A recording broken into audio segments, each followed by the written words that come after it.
अगर सोचिए कि कल आपके ज़िंदगी में एक ऐसी ऐसा इवेंट हो जिससे आपको सबसे ज़्यादा खुशी मिले, तो पहला कॉल आपका किसको जाएगा? ऐसा है कि मैं जब श्रीनगर के लाल चौक में तिरंगा झंडा फहराने गया था और पंजाब में फगवाड़ा के पास हमारी यात्रा पर अटैक हो गया, गोलियां चली, काफी लोग 5 या 6 लोग मारे गए, काफी लोग इंजर्ड हुए।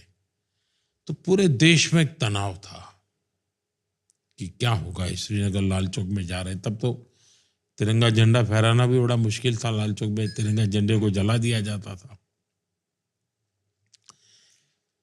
तिरंगा झंडा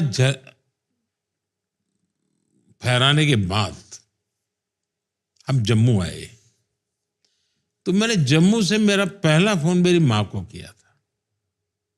मेरे लिए वो एक खुशी की पल थी और दूसरा मन में था कि माँ को चिंता होती होगी कि ये गोलियां चली हैं और ये कहाँ गया है।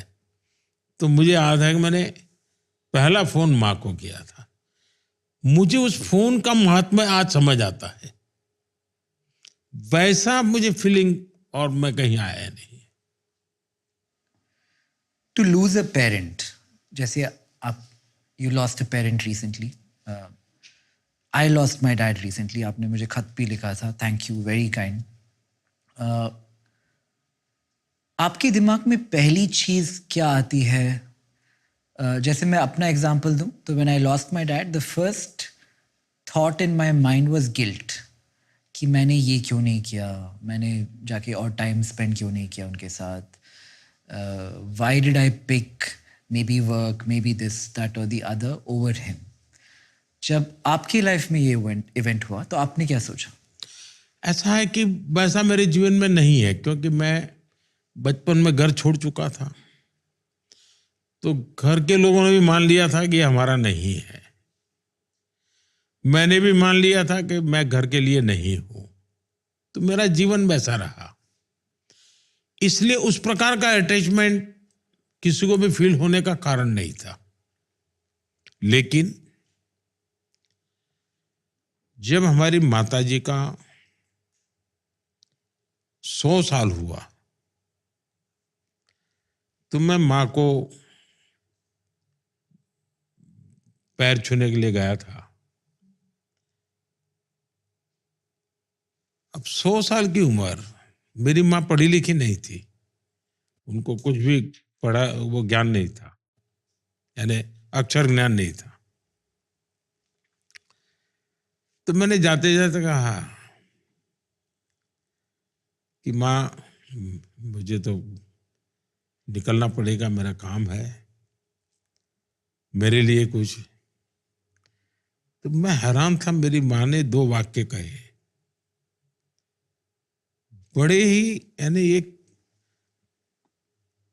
जिसको कभी स्कूल का दरवाजा नहीं देखा, वो माँ कहती है, काम करो बुद्धि से, जीवन जियो शुद्धि से।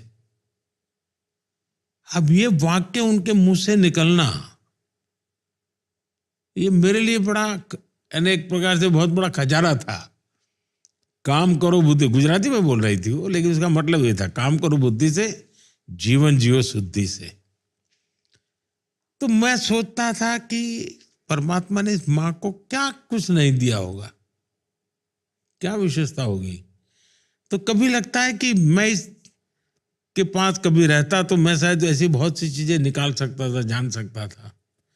तो कमी महसूस होती है। ऐसा मेरा संवाद बहुत कम हुआ, क्योंकि मैं जाता था साल में 1-2 बार। अच्छा, माँ कभी बीमार नहीं हुई माँ को, और कभी जाता था तो भी पूछती थी मुझे कि भाई तुम्हें काम होगा, जाओ जल्दी तुम। अरे इस प्रकार का उनका नेचर था।